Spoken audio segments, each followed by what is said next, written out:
Hi friends, welcome back to my channel. வாங்க இன்றைக்கி இந்த வீடியோவில் ஒரு சூப்பரான கருவாடு தொக்கு எப்படி பண்ணுறதுன்னு பார்க்கலாம். அதுவும் நான் வாழை மீன் கருவாடு வச்சு செஞ்சுருக்கேன். இதில் எந்த கருவாடு வேணால் நீங்கள் சேர்த்து பண்ணலாம். வாங்க எப்படி பண்ணுறதுன்னு பார்க்கலாம். இப்போ நான் கடாய் அடுப்பில் வச்சுட்டு அதில் ஒரு 4லேருந்து 5 டேபிள் ஸ்பூன் ஆயில் சேர்த்துக்கிறேன். ஆயில் ஹீட் ஆனதும் அதில் கொஞ்சம் கடுகு, சீரகம், சோம்பு சேர்த்துருக்கேன். அது நல்லா பொரிஞ்சதுக்கப்புறம் ஒரு 10 பல் பூண்டு சேர்த்துட்டு அதை நல்லா பச்சை வாசம் போகிற அளவுக்கு வதக்கிக்கோங்க. இப்போ பூண்டு நல்லா வதங்கிருச்சு.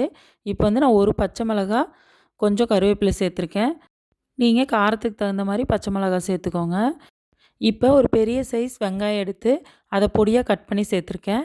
வெங்காயம் நல்லா வதங்கட்டுங்க, பொன்னிறமாக வதங்கணும். எப்போவுமே இந்த மாதிரி தொக்கெல்லாம் பண்ணுறப்ப வெங்காயம் வந்து நல்லா பொன்னிறமாக வதக்கணுங்க. அப்போ தான் டேஸ்ட் நல்லாயிருக்கும்.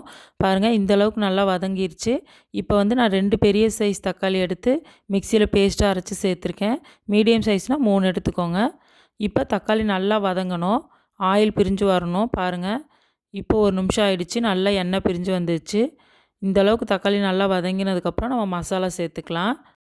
ஒரு 1/2 டீஸ்பூன் மஞ்சத்தூள், 1 டீஸ்பூன் மிளகாத்தூள், 1 1/2 டீஸ்பூன் தனியாத்தூள் சேர்த்துக்கிறேன். வீட்டில் அரைச்ச குழம்பு மிளகாத்தூள் இருந்தால் நீங்கள் அது கூட சேர்த்துக்கலாம். அது கூட இப்போ உப்பு சேர்த்து நல்லா வதக்கி விட்டுக்கிறேன். உப்பு வந்து கருவாட்டில் சில டைம் இருக்கும், அதனால் பார்த்துட்டு நம்ம சேர்த்துக்கலாங்க. இப்போ மசாலாலாம் சேர்த்துட்டு நல்லா 1 நிமிஷம் வதக்கி விட்டுக்கலாம்.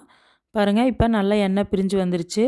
இந்த ஸ்டேஜில் வந்து நான் கருவாடு சேர்த்துக்கிறேன். நான் வந்து வாழை மீன் கருவாடு எடுத்திருக்கேங்க. 2 பீஸ் தான் சேர்த்துருக்கேன். இப்போ கருவாடு நல்லா க்ளீன் பண்ணி சுடு தண்ணியில் வாஷ் பண்ணி சேர்த்துருக்கேங்க. சேர்த்துட்டு நல்லா அதை வந்து வதக்கி விட்டுக்கலாம். இப்போ 1 நிமிஷம் நல்லா வதக்கி விட்டாச்சு. இப்போ மசாலாலாம் நல்லா கருவாடு கூட ஒட்டினதுக்கப்புறம் இப்போ பாருங்கள், நான் ஒரு 1/2 கிளாஸ் தண்ணி சேர்த்துருக்கேன். கருவாடு தொக்கு கம்மின்றதுனால நான் 1/2 கிளாஸ் தண்ணி சேர்த்துருக்கேங்க. கருவாடு வேகிற அளவுக்கு தண்ணி சேர்த்தா போதும். ஊற்றிட்டு நல்லா மிக்ஸ் பண்ணி விட்டுறலாம். இப்போ நல்லா கொதிக்க ஆரம்பிச்சிருச்சு. இந்த ஸ்டேஜில் மூடி போட்டு ஒரு 5 நிமிஷம் நல்லா மீடியம் ஹீட்டில் வச்சு குக் பண்ணி எடுத்துக்கலாங்க. பாருங்கள், நல்லா எண்ணெய் பிரிஞ்சு வருது. இடையில கூட ஒரு டைம் வேணுன்னா நல்லா மிக்ஸ் பண்ணி விட்டுட்டு மறுபடியும் மூடி வச்சிட்டிங்கன்னா கருவாடு ஒரு 5 நிமிஷம் நல்லா வெந்துருங்க. இப்போ ஃபைனலாக நம்ம கொஞ்சம் கொத்தமல்லி தழை தூவி ஆஃப் பண்ணிட்டோம்னா சூப்பரான கருவாடு தொக்கு ரெடி ஆயிரும். இந்த தொக்கு ரைஸ்க்கு, ரச சாதத்துக்கு சைட் டிஷ்ஷாகவும் வச்சுக்கலாங்க. தோசைக்கு எல்லாம் சூப்பராக இருக்கும்.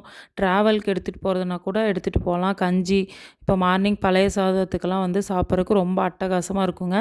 ட்ரை பண்ணி பாருங்கள். ட்ரை பண்ணி பார்த்துட்டு எப்படி இருந்துச்சுன்னு கமெண்ட்டில் சொல்லுங்கள். இன்னும் இது மாதிரி தொக்கு வீடியோ அடுத்தடுத்த வீடியோவில் போஸ்ட் பண்ணுறேங்க. தேங்க்யூ.